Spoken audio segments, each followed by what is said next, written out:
आरना ने अपनी बड़ी बड़ी टिमटिमाती आंखों से मीरा जी की तरफ देखा और कहा कि वह आगे भी सुनना चाहती है।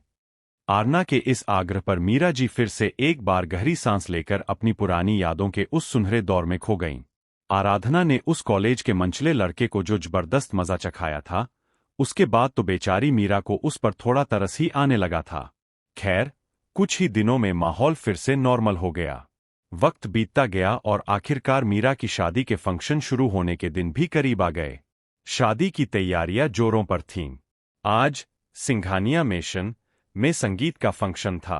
दोनों परिवारों, लड़के और लड़की वालों, ने मिलकर इस जश्न को रखा था। समारोह में हर तरफ खुशियों का माहौल था। स्टेज पर मीरा और राजेश रोमांटिक गानों पर बहुत ही प्यारा डांस कर रहे थे। परिवार के लगभग सभी लोग वहां मौजूद थे। हालांकि कुछ लोगों के चेहरों पर इस शादी को लेकर कोई खास खुशी नजर नहीं आ रही थी।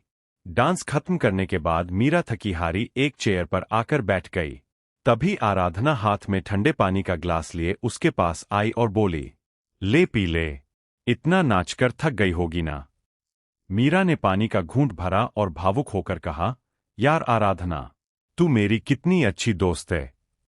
शादी के बाद मेरा इतना ख्याल कौन रखेगा भला। आराधना ने बेपरवाही से अपने बाल पीछे किए और हवा में हाथ लहराया। अरे, तू इतनी टेंशन क्यों ले रही है मेरी जान।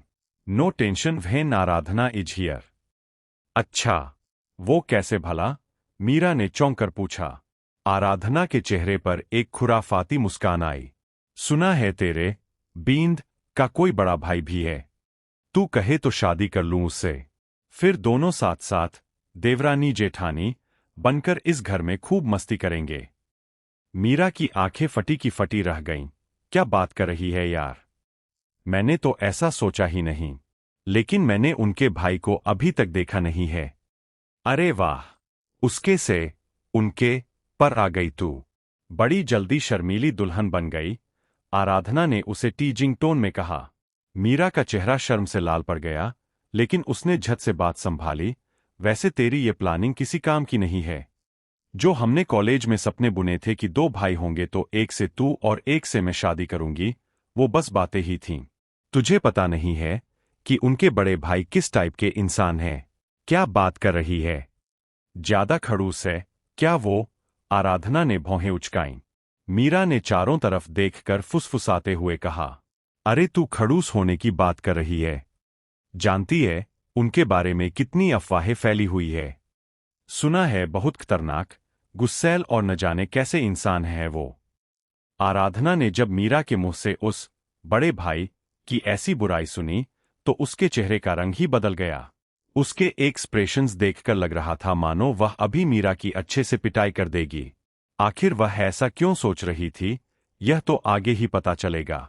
आराधना ने अपनी आंखों के गुस्से को छुपाया और मीरा के कान के पास झुककर बोली, रुक, तेरे लिए गर्मागर्म गुलाब जामुन लेकर आती हूं। तेरे उनके भाई के बारे में ऐसी कड़वी बातें बोलकर तेरा मुंह कड़वा हो गया होगा ना। मीरा ने मुंह बनाकर कहा, हाँ जा ले आ। वैसे भी नाच गाने के चक्कर में मेरा मुंह सच में कड़वा हो गया है और मुझे भूख भी लग गई। आराधना घूमती हुई फूड काउंटर पर पहुंची। उसने कटोरी में एक गुलाब जामुन रखा ही था कि अचानक एक हल्की सी लाइट की रोशनी उसके चेहरे पर चमकी। आराधना को तुरंत एहसास हो गया कि कोई जानबूझकर उसे अपनी तरफ इशारा कर रहा है। वह उस लाइट का पीछा करते हुए अपने भारी लहंगे को संभालती हुई सीढ़ियों से ऊपर बने फ्लोर के कॉरिडोर की तरफ बढ़ी। ऊपर के उस कॉरिडोर में हल्का अंधेरा छाया हुआ था।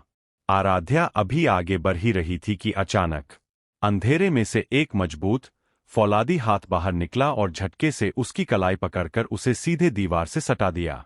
आराधना, जो किसी को भी सबक सिखाने में एक सेकंड नहीं लगाती थी, उसने झटके से अपने दूसरे हाथ से हमला करना चाहा, लेकिन सामने वाले ने पलक झपकते ही उसे घुमाया, उसकी कलाई पीछे मोड़ी और उसे दीवार की तरफ फेस कराकर उसकी उंगलियों में अपनी उंगलियां फंसा लीं।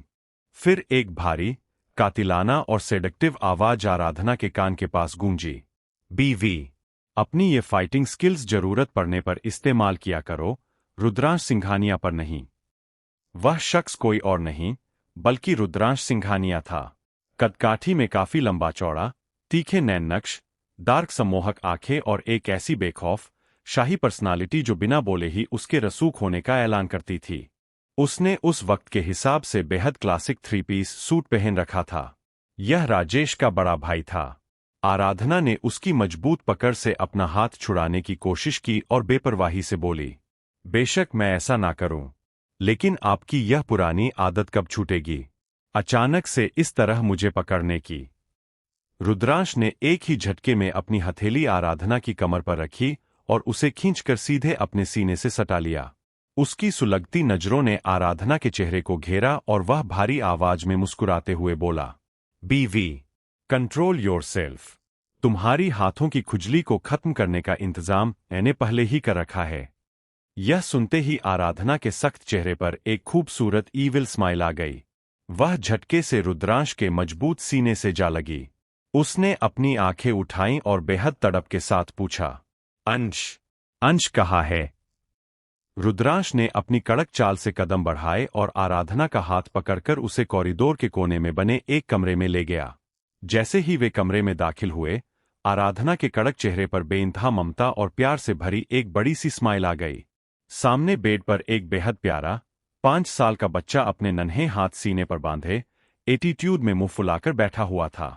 उस बच्चे के चेहरे का गुस्सा और स्टाइल देखकर साफ समझ आ रहा था कि वह हूबहू अपने पिता रुद्रांश सिंघानिया पर गया था और इतनी आसानी से तो बिल्कुल नहीं मानने वाला था।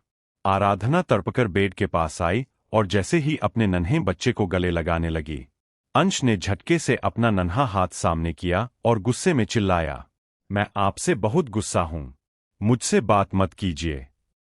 आराधना का दिल बैठ गया। उसने बेबसी से रुद्रांश की तरफ देखा। रुद्रांश ने अपनी डार्क काली आंखों से आराधना को एक इशारा किया।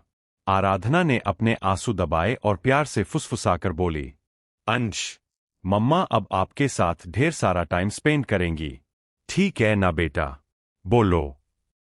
नहीं, मुझे आपसे बात ही नहीं करनी, चली जाइए आप वापस।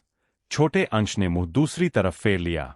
आराधना बेहद मायूस हो गई, लेकिन अगले ही पल उसने अंश का हाथ बड़े प्यार से पकड़ा और उसकी हथेली पर एक प्यारी सी पप्पी दी। वह रुंधे हुए गले से बोली, अंश, मम्मा सच में चली जाएंगी अगर आप नहीं मानेंगे तो। इतना कहकर आराधना जैसे ही पीछे मुड़कर जाने का नाटक करने लगी, उसे एहसास हुआ कि किसी ने पीछे से उसके लहंगे का पल्लू कसकर जकड़ लिया है।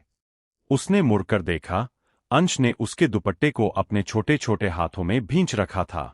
उस 5 साल के बच्चे की मासूम आवाज गूंजी, मॉम, प्लीज मत जाइए। वह बच्चा आम बच्चों से बहुत अलग था। अपने पिता से विरासत में मिला तेज दिमाग उसके पास था, जो पल भर में अपनी नाराजगी भूलकर अपनी मां की मजबूरी समझ गया था। वह झटके से बेड से उतरा, दौड़कर अपनी मां के सीने से लिपट गया। आराधना ने जैसे ही अपने बेटे को कलेजे से लगाया, उसकी आंखों से टप-टप आंसू बहने लगे। अपने बच्चे से यह दूरी उसे बर्दाश्त नहीं होती थी, लेकिन उसकी कुछ ऐसी मजबूरियां थी जिसकी वजह से वह इस वक्त खुलकर सामने नहीं आ सकती थी। आराधना अपने कलेजे के टुकड़े को अपनी आंचलों में समेटकर खिड़की के पास ले गई। वह उसे ढेर सारी पप्पियां देने लगी। छोटा अंश अपनी मां की गोद में आकर बेहद खुश हो गया था। उसे अपनी मां से बहुत कम मिलने को मिलता था, लेकिन वह दूर होकर भी अपनी मां के दिल के सबसे करीब था। रुद्रांश, जो कमरे के एक कोने में खड़ा अपनी इस छोटी सी दुनिया को देख रहा था, उसकी डार्क आंखों में एक अलग ही जंग चल रही थी। उसने मां बेटे को क्वालिटी टाइम बिताने देने का सोचा और चुपचाप कमरे से बाहर निकल गया। आराधना और छोटे अंश ने ढेर सारी बातें कीं। आधे घंटे में आराधना ने लोरी गाकर अपने बेटे को थपकी देकर सुला दिया। अंश को सुलाने के बाद आराधना वापस नीचे संगीत फंक्शन में आ गई और खुद को माहौल में ढाल लिया। उधर मीरा बेचारी भूख के मारे अपनी सहेली को ढूंढते हुए वहां पहुंची। उसने देखा कि आराधना अकेले ही प्लेट में से दबाकर खा रही थी। मीरा ने मुंह फुलाकर कहा, क्यों रे, मेरी शादी के फंक्शन में मुझे भूखा रखकर अकेले ठूंस रही है? तुझे जरा भी शर्म नहीं आती? आराधना ने बेपरवाही से जवाब दिया, अरे शर्म काहे की, जिसने की शर्म उसके फूटे करम। मीरा ने चिढ़कर उसके हाथ से प्लेट छीन ली। अब दोनों सहेलियां प्लेट के लिए एक दूसरे के पीछे भागने लगीं। भागते भागते अचानक दोनों के सामने अश्वथ जी, राजेश और रुद्रांश के पिता आ गए। अपने सामने आराधना और मीरा को इस तरह बचकानी हरकतें करते देख उनकी घनी भौहें सख्त हो गईं और वे उन्हें घूरने लगे। आराधना ने मीरा के कान में झुककर फुसफुसाकर पूछा, मीरा, यह खूसट हमें इतना क्यों घूर रहा है? मीरा सकपका गई। अरे पगली, ससुर है वो मेरे। दोनों बेचारी जीभ दबाकर वहां से चुपचाप खिसक गईं। कुछ दिन बीत गए और आखिरकार वह दिन भी आ गया जब शादी का पावन मुहूर्त था। मंडप में मीरा और राजेश बैठे हुए थे। पंडित जी के मंत्रोच्चार के बीच दोनों के साथ फेरे संपन्न हुए और मीरा ऑफिशियली सिंघानिया परिवार की बहू बन गईं। शादी जयपुर में ही हुई थी, जिसके तुरंत बाद फ्लाइट से राजेश, मीरा और बाकी परिवार को हैदराबाद के सिंघानिया मिशन के लिए रवाना होना था। लेकिन विदाई के वक्त मीरा का रो रोकर बुरा हाल था। एक तो अपना घर छूटने का गम और दूसरा गुस्सा और उदासी इस बात की थी कि उसकी सबसे जिगरी दोस्त आराधना उसकी विदाई के वक्त वहां मौजूद ही नहीं थी। आराधना बिना बताए गायब हो चुकी थी। जयपुर में शादी के सारे रीति रिवाज पूरे होने के बाद मीरा शादी का भारी जोड़ा पहने राजेश के साथ सिंघानिया मिशन की दहलीज पर खड़ी थी। उसका गृह प्रवेश होने वाला था। जैसे ही मीरा ने मिशन के मेन गेट पर खड़े होकर सामने नजर उठाई, उसकी आंखें भयंकर हैरानी और शौक से फटी की फटी रह गईं। सामने का नजारा ऐसा था जिसकी मीरा ने सपने में भी कल्पना नहीं की थी। सामने उसकी जिगरी दोस्त आराधना 16 श्रृंगार किए, एक बेहद खूबसूरत साड़ी पहने, रुद्रांश सिंघानिया के कंधे पर हाथ टिकाकर बड़े ही बेपरवाह और रसूखदार अंदाज में खड़ी थी। मीरा को इस तरह काट बने खड़ा देखकर आराधना ने अपनी नजरों से उसे ऊपर से नीचे तक देखा और रुद्रांश से बड़े ही मजाकिया लहजे में बोली, रुद्रांश, इसके चेहरे के एक्सप्रेशंस देखकर ऐसा लग रहा है मानो ये सदमे में जा चुकी है। यह भी हो सकता है कि सदमे के मारे ये यही बेहोश होकर गिर पड़ें। मुझे लगता है कि हमें एडवांस में एक एम्बुलेंस बुलाकर रख लेनी चाहिए। क्या कहते हैं आप? रुद्रांश, जो अपने शाही रसूख और कड़क अंदाज में आराधना की कमर में हाथ डाले खड़ा था, उसने अपनी भारी, नशीली आवाज में कहा, बीवी, इसके आगे जो होने वाला है, उसकी जिम्मेदार तुम खुद ही होगी। तभी अचानक पीछे से अंश अपने नन्हे नन्हे कदमों से चलता हुआ वहां आया। उसने मीरा को देखा, फिर अपनी मां से पूछा, मॉम, क्या यही आपकी दोस्त है? बस इतना ही होना था। मीरा के तो होश उड़ चुके थे।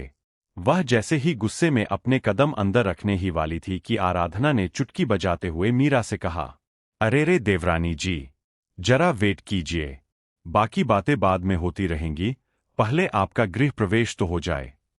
मीरा ने अपने अंदर उबलते गुस्से को घूंट पीकर दबाया। आराधना ने सर्वेंट्स को कड़ा निर्देश दिया। गेट पर चावल का कलश रखा गया। मीरा ने कांपते पैरों से कलश को ठोकर मारी, थाल में रखे लाल आलता में अपने पैर डुबोए और सफेद संगमरमर के फर्श पर अपने लाल कदमों के निशान छोड़ते हुए मिशन के अंदर कदम रखा।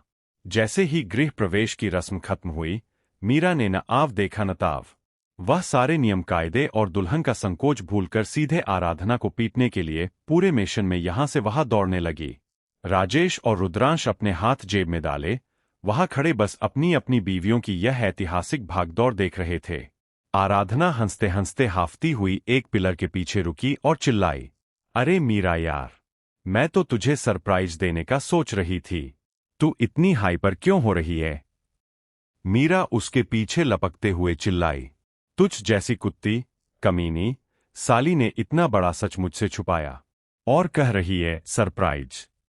अब तो मैं तुझे नहीं छोड़ूंगी, तेरे से जिंदगी भर बात नहीं करूंगी।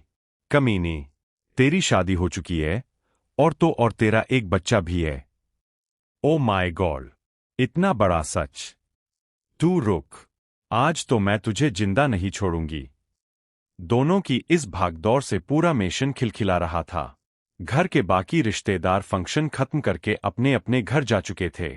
बस सर्वेंट्स ही थे जो घर की बड़ी और छोटी बहू के बीच यह बचकानी पकड़म पकड़ाई देखकर मुस्कुरा रहे थे। उधर दूर कोने में खड़ी आरजू, राजेश और रुद्रांश की बहन, जो अब तक यह नजारा देख रही थी, उसकी आंखों में बिल्कुल खुशी नहीं थी। उसने सड़ियल सा मुंह बनाया और गुस्से में पैर पटकते हुए अपने कमरे की तरफ बढ़ गई। Present time. अचानक से मीरा जी बोलते बोलते खामोश हो गईं। उन्होंने अपनी आंखें घुमाकर उन चारों, आरना, श्रेया, क्रश और करण को देखा, जो अब तक किसी जादुई दुनिया में खोए हुए टकटकी लगाए सिर्फ उन्हें ही सुन रहे थे। तभी क्रश अपनी मां के गले में बाहें डालते हुए शिकायत करने लगा। मॉम, वैसे तो आप हमें दिन रात डांटती रहती है कि हम कितनी मस्ती करते हैं, और आप खुद अपने जमाने में कितनी मटकी खोर थीं। श्रेया भी तुरंत बोल पड़ी, हाँ मॉम, क्रश भाई बिल्कुल सही कह रहे हैं। यह तो टोटल गलत बात है। लेकिन मीरा जी का ध्यान अपनी गोद में था, जहां आरना एकदम खामोश, किसी बहुत गहरी और तकलीफदेह सोच में खोई हुई थी। मीरा जी ने आरना के नाजुक कंधे पर हाथ रखा और बेहद संजीदगी से पूछा, आरना बेटा, तुम ठीक तो हो ना? आरना ने धीरे से मीरा जी की गोद से अपना सिर उठाया। उसने अपनी टिमटिमाती, मासूम आंखों से मीरा जी को देखा और कांपती आवाज में पूछा, चाची जी, मां कहाँ है? और पापा, वो कहाँ है? आरना के इस मासूम सवाल ने मीरा जी के सीने में एक भयंकर तड़प पैदा कर दी। मीरा जी की आंखों में आंसू छलकने ही वाले थे कि उन्होंने तुरंत अपनी पलकें झपकाकर उन्हें बहने से रोका और अपने इमोशंस को कंट्रोल करते हुए भारी आवाज में बोलीं, आरना बेटा, एक कार एक्सीडेंट में उनकी डेथ हो गई थी। जैसे ही आरना के कानों में यह खौफनाक शब्द पड़े, उसकी आंखों से आंसुओं की नदियां बहने लगीं। वह हल्की हल्की सिसकियां लेने लगी। मीरा जी ने उसके आंसू पोंछे। आरना, मैं जानती हूं तुम्हें यह सुनकर बहुत बुरा लग रहा है बेटा, लेकिन होनी को कौन टाल सकता है? तभी आरना ने मीरा जी का हाथ अपने कांपते हाथों में थामा। वह अपनी रुंधी आवाज के साथ बोली, चाची जी, आपको उस दिन बहुत ज्यादा रोना आया होगा ना, क्योंकि वो तो आपकी सबसे प्यारी दोस्त थी, है ना? आरना की इस दिल चीर देने वाली बात को सुनकर मीरा जी खुद को और रोक नहीं पाईं। उनके कलेजे का दर्द छलक पड़ा और उनकी आंखों से जार जार आंसू बहने लगे। वे अपना मुंह ढककर रोने लगीं। करण और क्रश तुरंत अपनी मां को संभालने में लग गए। माहौल बहुत ज्यादा भारी हो चुका था। कुछ देर बाद आरना ने ध्यान भटकाने की कोशिश की। चाची जी, ये अंश कौन है? क्या मिस्टर सिंघानिया के कोई भाई भी है? मीरा जी ने अपने आंसू पोंछे और एक हल्की सी दर्दभरी मुस्कान के साथ कहा, अरे नहीं बेटा, हमारे रेहान का ही बचपन का नाम अंश था। जैसे ही आरना ने अंश नाम सुना, न जाने क्यों उसके दिल के किसी कोने में एक अजीब सा एहसास कौंध गया। ऐसा लगा जैसे यह नाम उसकी आत्मा से जुड़ा हो। उसने अपनी इस अजीब फीलिंग को दिल में ही दबा लिया और आगे पूछा, चाची जी, जब आपको पता चला कि मां की शादी पहले से ही पापा से हो चुकी थी, तो आपने क्या किया? मीरा जी ने याद करते हुए कहा, बेटा पूछो ही मत। महीने भर तक मैंने आराधना को इतना सुनाया, उससे बात तक करना बंद कर दिया था। फिर धीरे धीरे सब नॉर्मल हो गया। आराधना अपनी मर्जी की मालिक थी और उसे खुलकर जीना पसंद था। धीरे धीरे मुझे समझ आया कि उसने यह सच मुझसे क्यों छुपाया था।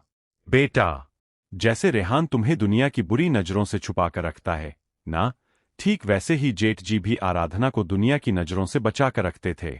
आरना के दिल में अपनी सासू मां को देखने की तलब जगी। उसने हिचकिचाते हुए पूछा, चाची जी, क्या आपके पास मां की कोई फोटो है? मीरा जी का चेहरा यह सुनकर थोड़ा सा झिझका। उन्होंने नजरें चुराते हुए कहा, नहीं बेटा, मेरे पास उनकी कोई फोटो नहीं है। फिर मीरा जी ने आरना के बालों को सहलाते हुए एक ऐसा सच बताया जिसे सुनकर वहां मौजूद वे चारों हैरान हो गए। आरना बेटा, जानती हो रेहान अपने पेरेंट्स से बेइंतहा अटैच्ड था। उनके एक्सीडेंट के बाद से वो बिल्कुल अकेला हो गया था। जब जब उसे अपनी मां की याद आती, वो घंटों बंद कमरे में अकेले बैठकर घुटता रहता। उसकी आंखों में कभी आंसू नहीं आए। उसने तो जैसे अपने आप को ही कहीं खो दिया था। जब उस भयानक एक्सीडेंट की खबर आई थी, तब रेहान बहुत छोटा था। अपनी आंखों के सामने अपने मॉम डैड को इस दुनिया से जाते देखकर रेहान पत्थर बन गया। उसने अपनी मां के जाने के बाद से सबसे बात करना ही बंद कर दिया था। मीरा जी की यह बात सुनकर वहां बैठे हर शख्स की आंखों से आंसू बहने लगे। आज पहली बार क्रश, करण, श्रेया और आरना को रेहान सिंघानिया के उस पत्थर दिल चेहरे के पीछे का दर्द समझ आया था। आरना का तो रो रोकर बुरा हाल था। उसके आंसू रुकने का नाम ही नहीं ले रहे थे। वह अपने सीने पर हाथ रखे, मन ही मन तड़पते हुए सोच रही थी, जैसे मेरे पास मेरे पेरेंट्स नहीं हैं, ठीक वैसे ही मिस्टर सिंघानिया के पास भी उनके मॉम डैड नहीं है। लेकिन उन्होंने अपने इस दर्द को कभी किसी के सामने जाहिर नहीं होने दिया।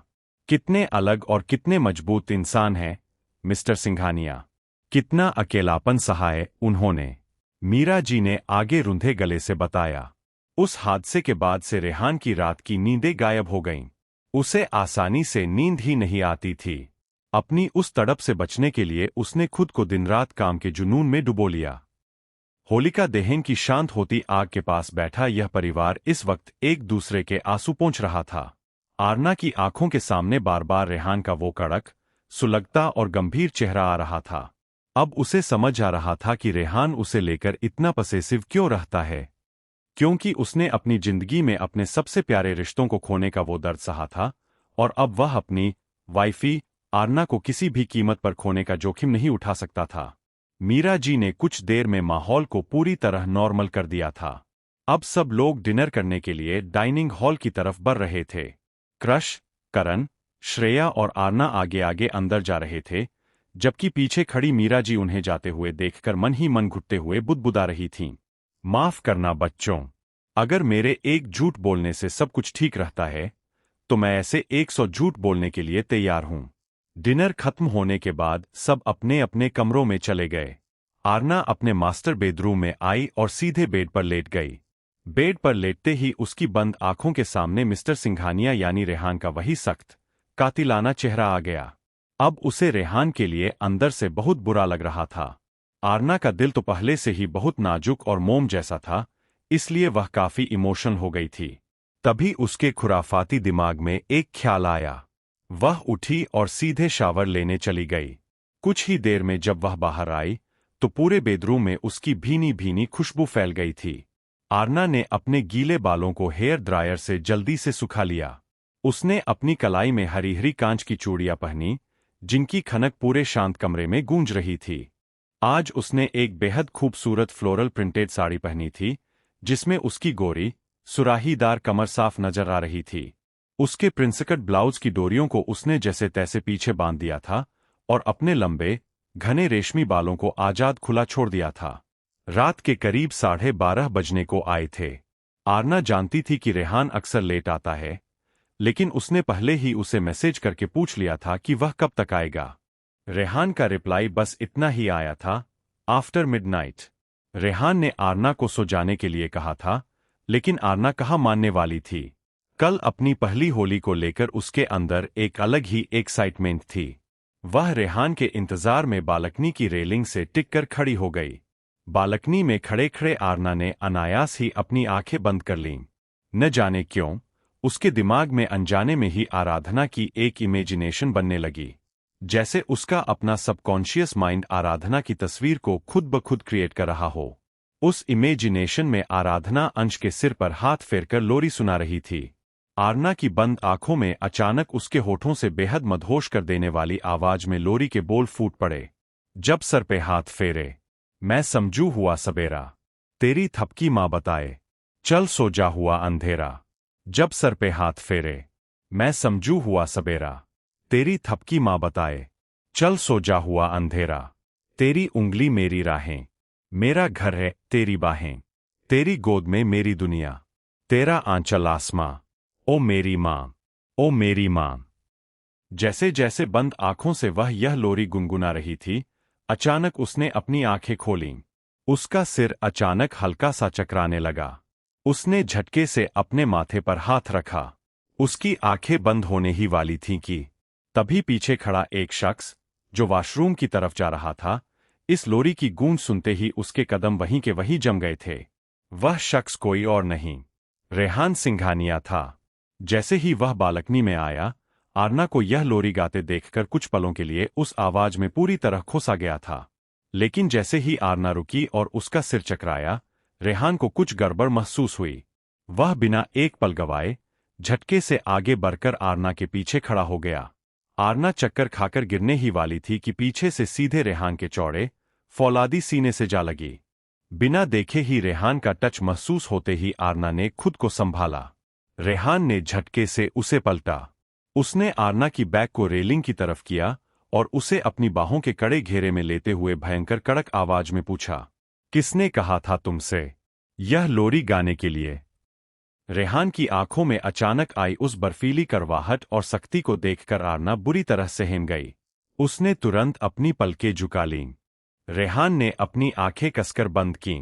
उसके अंदर अतीत का भयंकर गुस्सा उबलने लगा था, लेकिन अगले ही पल उसने खुद पर कंट्रोल किया, आरना से दूर हटा और वॉशरूम जाने के लिए अपने कदम पीछे बढ़ा लिए। लेकिन इससे पहले कि वह जाता, आरना के कपाते होठों से एकदम हल्के से निकला, अंश जी। जैसे ही रेहान के बढ़ते कदमों ने आरना के मुंह से वह शब्द सुना, वह झटके से पलटा। उसकी आंखों में अचानक फिर से भयंकर, खतरनाक गुस्सा उतर आया था। उसकी आंखें लाल होने लगी थीं। वह चीते सी रफ्तार से आरना के पास आया और उसके नाजुक कंधों को अपनी फौलादी उंगलियों में दबोचते हुए दहाड़ा। अभी भी क्या कहा तुमने? क्या कहा तुमने अभी? हाँ। आरना ने जब रेहान की आंखों में वह खौफनाक गुस्सा देखा तो उसकी रूह कांप गई। उसने अपनी घबराहट छुपाने के लिए एक घूंट निगला। रेहान की पकड़ से उसके कंधों में भयंकर दर्द हो रहा था, लेकिन खुद को उस गुस्से से बचाने के लिए उसने तुरंत अपने पेट पर हाथ रखा और दर्द भरी कराह के साथ बोली, आए मिस्टर सिंघानिया, वो मेरे पेट में बहुत तेज दर्द हो रहा है। जैसे ही रेहान ने आरना के ये शब्द सुने, उसने झटके से उसके कंधे छोड़ दिए। उसकी नजर सीधे आरना के पेट पर गई, जहां उसने हाथ रख रखा था। रेहान अचानक चिंता से भर गया। उसने आरना को बाहों में उठाया और बेडरूम के सॉफ्ट काउच पर बिठाया। उसने गंभीर होकर पूछा, तुमने डिनर क्यों नहीं किया? आरना, जो असल में कंधों के दर्द को पेट दर्द बताकर नाटक कर रही थी, मन ही मन घबराकर सोचने लगी, हे भगवान, इस राक्षस को मैंने इसके बचपन का नाम बुलाकर बेवजह गुस्सा दिला दिया। अब बस मैं दोबारा पकड़ी न जाऊं। उसने अपने नाटक को और रियल बनाते हुए मुंह बनाया, मिस्टर सिंघानिया, बहुत दर्द हो रहा है। रेहान झट से वॉशरूम गया और 10 मिनट में अपने कैजुअल कपड़ों में बाहर आ गया। उसने देखा आरना अभी भी पेट पर हाथ रखे बैठी थी। इस दृश्य को देखकर अचानक रेहान को अपने बचपन का कोई सीन याद आ गया, लेकिन उसने इसे झटका और बेडरूम से बाहर गया और कुछ ही देर में वह अपने हाथों में गर्मागर्म डिनर की ट्रे लेकर वापस आया। आरना तो नीचे ही पेट भरकर खाना खा चुकी थी, लेकिन अब अपने सामने इतना सारा खाना देखकर उसने घबराकर अपना थूक निगला। रेहान ने अपने हाथों से उसे खाना खिलाना शुरू किया। आरना जैसे तैसे 2-3 बाइट्स निगल पाई थी कि रेहान ने भौहें सिकोड़कर पूछा, क्या हुआ? तुम खा क्यों नहीं रही हो? अभी तो तुम्हारा पेट भूख से दर्द कर रहा था। आरना ने तुरंत बात बनाई, वो अब मेरा पेट भर गया है। रेहान को उस पर अब डाउट होने लगा। इससे पहले कि वह कुछ कहता, माहौल को नॉर्मल करने के लिए आरना वही चम्मच उठाकर खुद अपने हाथों से रेहान को खाना खिलाने लगी। कुछ ही पलों में रेहान, जो थोड़ी देर पहले तक स्ट्रेस में था, अपनी वाइफी के हाथों से प्यार से खाना खाते खाते शांत और नॉर्मल होने लगा। तभी रेहान की पैनी नजरें आरना पर टिक गईं। उसके माथे पर चमकते सिंदूर से लेकर उसके गुलाबी होठों पर और फिर वहां से हटकर सीधे उसकी गोरी, खुली कमर पर। रेहान के शातिर दिमाग में अब एक मखमली, सेडक्टिव नशा छाने लगा था।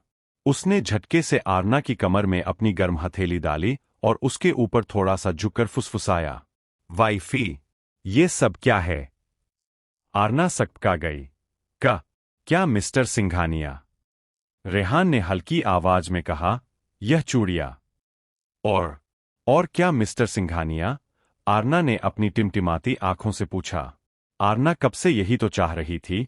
रेहान ने अब जाकर उस पर ध्यान दिया था।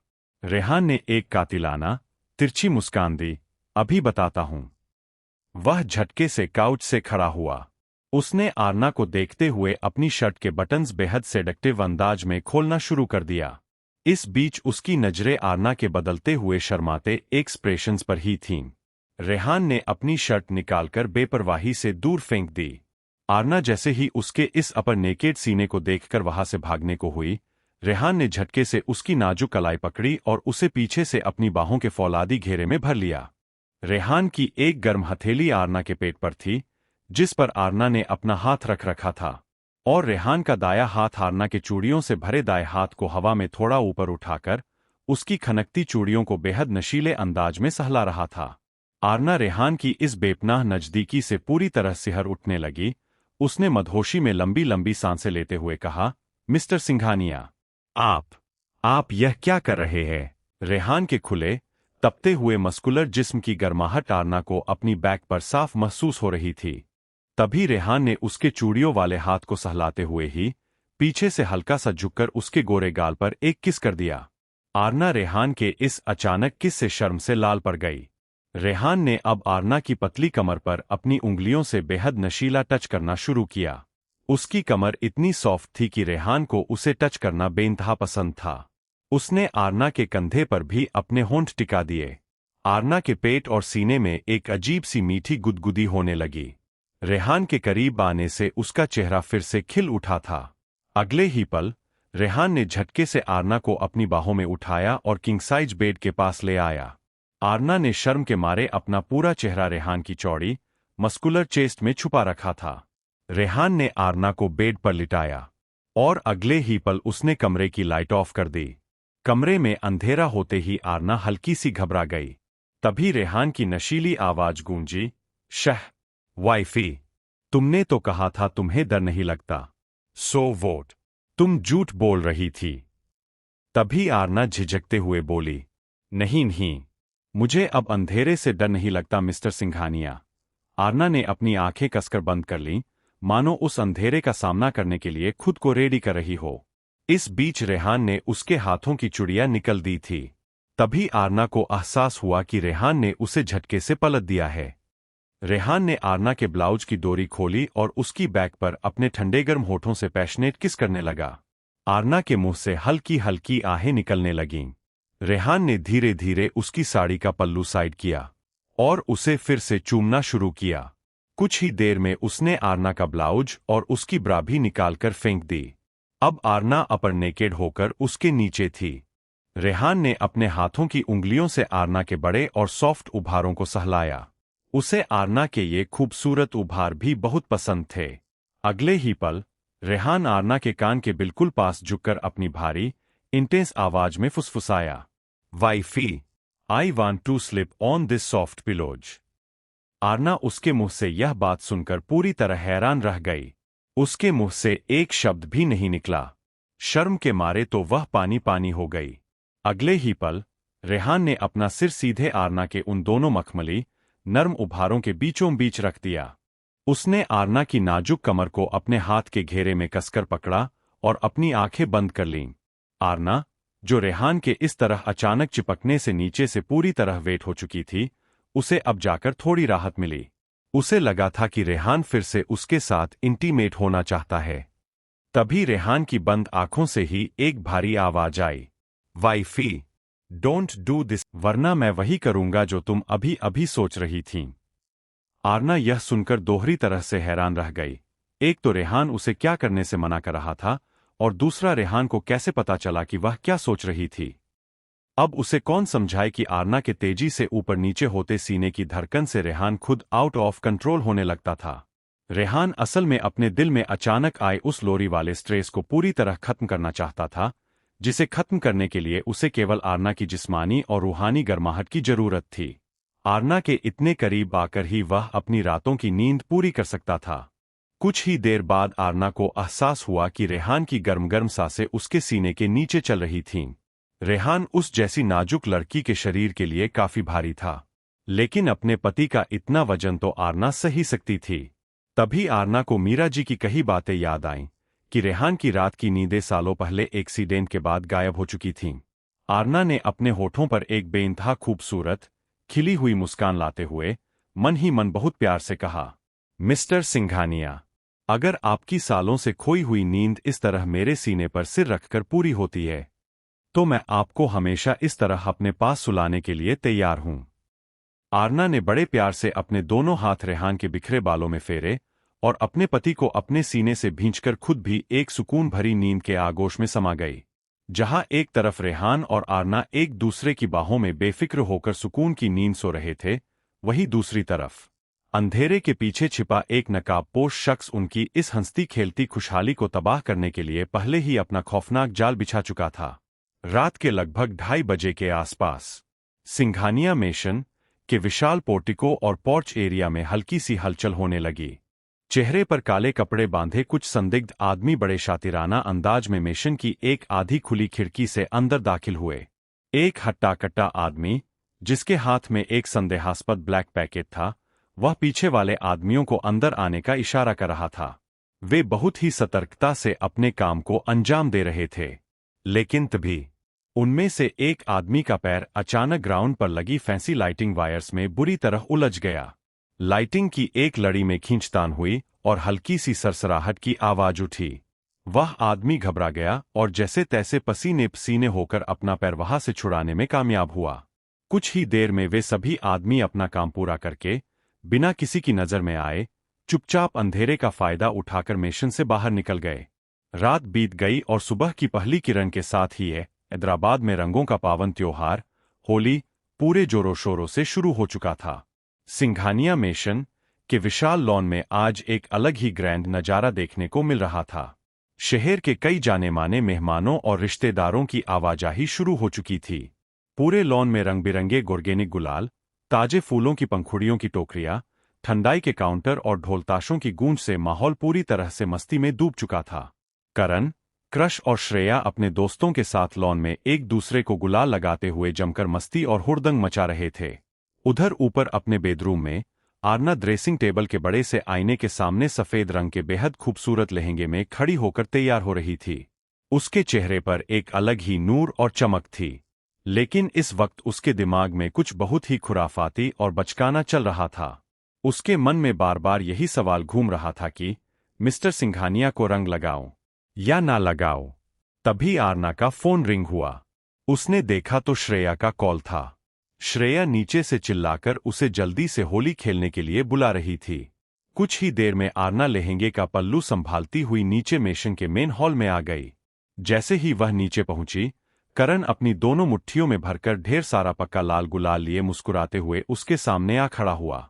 आरना तो सबसे पहले अपने मिस्टर सिंघानिया को रंग लगाना चाहती थी, इसलिए वह पीछे हटने लगी। तभी पीछे से उछलता हुआ क्रश भी आ गया और चहकते हुए बोला, भाभी, हैप्पी होली। अब आप बचकर कहाँ जाएंगी? आरना चारों तरफ से घिर चुकी थी। तभी उसे इस सिचुएशन से निकलने की एक तरकीब सूझी। उसने अपनी नजरें जानबूझकर उन दोनों के पीछे टिकाईं और चेहरे पर नाटक लाते हुए कड़क आवाज में बोली, मिस्टर सिंघानिया। मिस्टर सिंघानिया का नाम सुनते ही क्रश और करण के तोते उड़ गए। रेहान के खौफ से दोनों के कदम वहीं के वहीं जम गए और वे डर के मारे झटके से पीछे मुड़ने लगे। इसका पूरा फायदा उठाते हुए आरना एक झटके में वहां से खिसकी और सीढ़ियों की तरफ भाग निकली।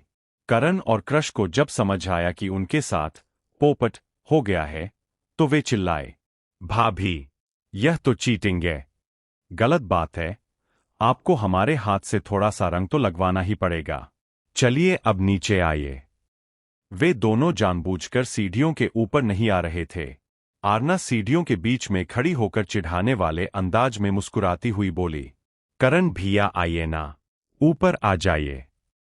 लेकिन तभी अचानक क्रश और करण की नजरें आरना के पीछे पड़ीं और वे दोनों किसी भूत को देख लेने की तरह उल्टे पांव बदवास होकर वहां से भाग खड़े हुए।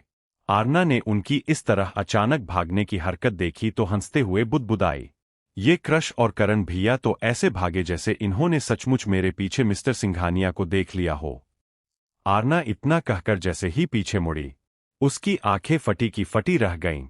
उसका बैलेंस पूरी तरह बिगड़ गया और वह सीढ़ियों से नीचे गिरने ही वाली थी कि ग्रैब!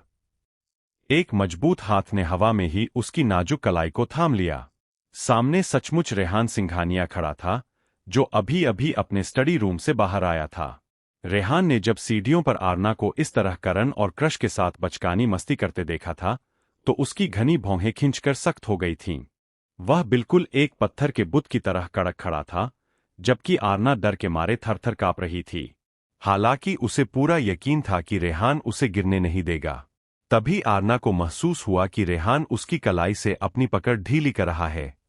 आरना ने अचरज में अपनी आंखें खोली और उसे देखने लगी। मिस्टर सिंघानिया। रेहान, जो बिना पलक झपकाए आरना को ऊपर से नीचे तक उसके उस सफेद लहंगे में देख रहा था।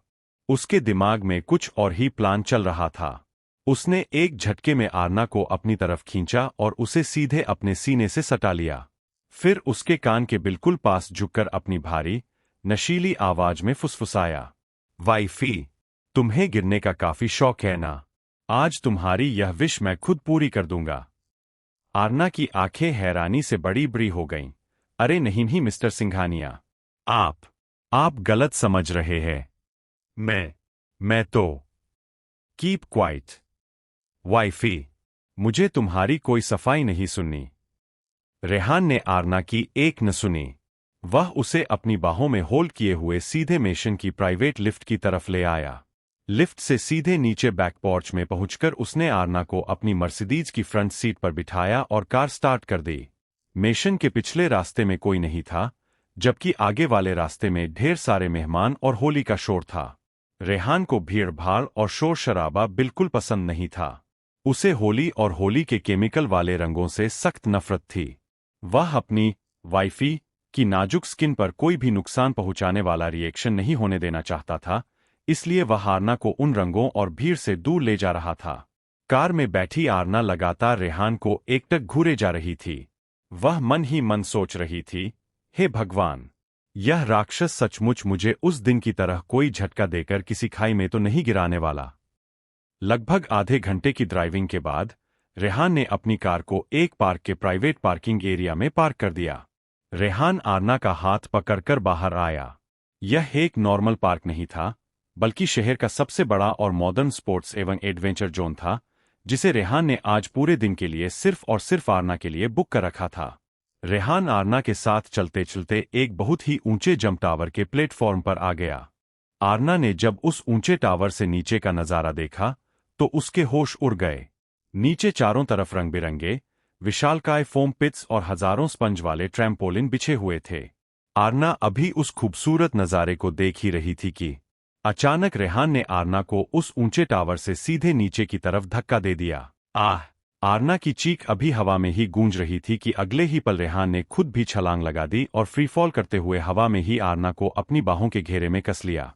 इससे पहले कि आरना का दिल डर के मारे बैठता, रेहान ने अपने होंठ सीधे उसके कपाते हुए गुलाबी होठों पर टिका दिए। हवा के उस तेज दबाव और एडवेंचर के बीच रेहान उसे इस कदर पैशनेटली और डीप किस कर रहा था कि आरना को सुध ही नहीं रही थी कि वे दोनों ऊपर से सीधे नीचे की तरफ गिर रहे हैं। अगले ही सेकंड वे दोनों हजारों स्पंज और इलास्टिक वाले विशाल ट्रैम्पोलिन पर धड़ाम से गिरे और स्प्रिंग की तरह हवा में वापस उछल गए। आरना जब संभली तो उसकी आंखें फटी की फटी रह गईं। वे दोनों एक दूसरे की बाहों में लिपटे हुए उस ट्रैम्पोलिन पार्क के बीचों बीच थे। आरना ने हक्के बक्के होकर रेहान को देखा और अपनी जान में जान लाई। यहाँ चारों तरफ लेटेस्ट गेमिंग सेटअप, फोम पिट्स और हाईटेक ट्रैम्पोलिन अरेना बने हुए थे। रेहान, जो आमतौर पर अपनी ठंडी, खौफनाक दुनिया में रहता था, आज पूरी तरह एक अलग ही मूड में था। क्या सोच रही हो वाइफी? गेम शुरू करें या अभी और डरना बाकी है? रेहान ने अपनी डार्क आंखों में एक कूल, कॉन्फिडेंट स्पार्क के साथ पूछा। आरना ने अपनी नाक सिकोड़ी और तमक कर बोली, आप सच में बहुत बुरे हैं, मिस्टर सिंघानिया। कोई ऐसे अचानक धक्का देता है क्या? मेरी तो सांस ही रुक गई थी। रेहान के होठों पर एक बहुत ही रेयर, हैंडसम सी स्माइल उभरी। उसने आरना की कलाई पकड़ी और उसे सीधे फोम पिट जोन की तरफ खींच कर ले गया, जहां कई कलरफुल स्पंज ब्लॉक्स भरे हुए थे। वहां पहुंचते ही आरना ने बदला लेने के मूड में एक बड़ा सा स्पंज ब्लॉक उठाया और सीधे रेहान के मुंह पर दे मारा। यह लीजिए सरप्राइज। आरना खिलखिलाकर हंस पड़ी। रेहान की शार्प जॉलाइन पर वह ब्लॉक लगा। उसने अपनी भीगी हुई डार्क आंखों से आरना को घूरा और अगले ही पल उसने आरना को अपनी बाहों में उठाया और सीधे उस स्पंज के समंदर में कूद गए। चारों तरफ स्पंज के टुकड़े उड़ रहे थे। आरना पानी की तरह उस फोम में तैरते हुए हंस रही थी और रेहान उसके बिल्कुल करीब आकर उसे पानी में भीगी हुई बिल्ली की तरह निहार रहा था। ओके, इनफ नौटंकी, अब आ जाओ बाहर, रेहान ने अपनी भारी आवाज में कहा और खुद बाहर निकलकर आरना को भी ऊपर खींच लिया। कुछ ही देर में वह आरना का हाथ पकड़े पूरे प्राइवेट पार्क में उसे यहां से वहां भगा रहा था। वे रोप वॉकिंग और जिपलाइन जैसे कई एक्साइटिंग गेम्स खेलते रहे। आरना को इस तरह बच्चों की तरह खिलखिलाते और भागते देखकर हमेशा कड़क और खौफनाक रहने वाले रेहान सिंघानिया के चेहरे पर एक ऐसी सुकून भरी खुशी तैर रही थी जो अब तक किसी ने नहीं देखी थी। इस वक्त वह खतरनाक रेहान सिंघानिया नहीं था, बल्कि अपनी मासूम पत्नी का वह पति था जो अपनी लाइफ की सारी करवाहट छोड़कर सिर्फ आरना के चेहरे पर हंसी देखना चाहता था। इसके बाद वे दोनों इलेक्ट्रिक बास्केटबॉल एरेना की तरफ बढ़े। रेहान ने बॉल उठाई और एक परफेक्ट शॉट मारकर स्कोर किया। उसने बड़े कूल अंदाज में आरना की तरफ देखा। आरना से कहा रहा गया। उसने भी एक छोटी बॉल उठाई और पूरी ताकत लगाकर बास्केट में फेंकने की कोशिश की, लेकिन हाइट कम होने की वजह से बॉल रिंग पर लगकर नीचे गिर गई। आरना ने मुंह बना लिया, यह चीटिंग है। आपकी हाइट ज्यादा है, इसलिए आप जीत गए। रेहान ने एक साइड स्माइल दी। उसने पीछे से आकर आरना को अपने घेरे में लिया, उसके दोनों हाथों में बास्केटबॉल थमाई, अपने मस्कुलर हाथों से आरना के हाथों को ऊपर उठाया और एक ही झटके में बॉल को सीधे नेट के अंदर डंक करवा दिया। जल स्कोर 10 पॉइंट्स। मैं जीत गई। आरना खुशी से उछल पड़ी और उत्साह में आकर सीधे रेहान के गले से लिपट गई। रेहान ने भी अपनी बाहों से उसे कसकर थाम लिया। इसके बाद तो जैसे रेहान ने आरना को खुशियों का एक पूरा जहां थमा दिया था। लगातार 2 घंटे तक उस प्राइवेट एडवेंचर जोन में भागने दौड़ने के बाद आरना अब सच में थक चुकी थी। रेहान उसे पार्क के एक बेहद खूबसूरत कांच की दीवारों वाले रूफटॉप कैफे में ले आया, जिसे पूरी तरह उनके लिए रिजर्व किया गया था। वहां से नीचे हैदराबाद शहर का पूरा नजारा और ठंडी ठंडी हवा का एहसास हो रहा था। टेबल पर हॉट कॉफी और डार्क चॉकलेट मफिन सर्व किए गए थे। आरना ने कॉफी का एक घूंट भरा और खिड़की से बाहर देखते हुए बोली, मिस्टर सिंघानिया, सच कहूं तो मुझे यकीन ही नहीं हो रहा कि आप मुझे इतनी अच्छी जगह पर लेकर आए हैं। रेहान अपनी कॉफी का मग हाथ में लिए आरना के चेहरे के हर एक एक्सप्रेशन को बहुत गहराई से ऑब्जर्व कर रहा था। उसने अपनी डार्क आंखें उठाईं और बहुत ही शांत, भारी आवाज में कहा, so you liked all this? Aarna ने हंसते हुए कहा, हाँ, मुझे ये जगह काफी पसंद आई। उसने बिना किसी झिझक के अपना हाथ टेबल पर आगे बढ़ाया और रेहान की गर्म हथेली पर अपना हाथ रख दिया। रेहान ने अपनी उंगलियों से उसकी उंगलियों को कसकर इंटरलॉक कर लिया। उस आलीशान कैफे के सन्नाटे के बीच वे दोनों बिना कुछ कहे भी एक दूसरे की रूह को पूरी तरह महसूस कर रहे थे। नफरत और खौफ के साये से शुरू हुई उनकी यह कहानी अब बेइंतहा मोहब्बत और भरोसे की उस मंजिल पर पहुंच चुकी थी जहां से पीछे मुड़कर देखना नामुमकिन था। दोनों एक दूसरे के रंग में पूरी तरह रंगे हुए थे, बिना किसी केमिकल वाले रंग के, केवल बेपनाह प्यार, जुनून और अपनी इस प्राइवेट दुनिया की अनकही खुशियों के साथ। दोस्तों, आपको हमारी ये कहानी पसंद आए तो वीडियो को लाइक, चैनल को सब्सक्राइब और अपनी राय कमेंट में जरूर बताइए।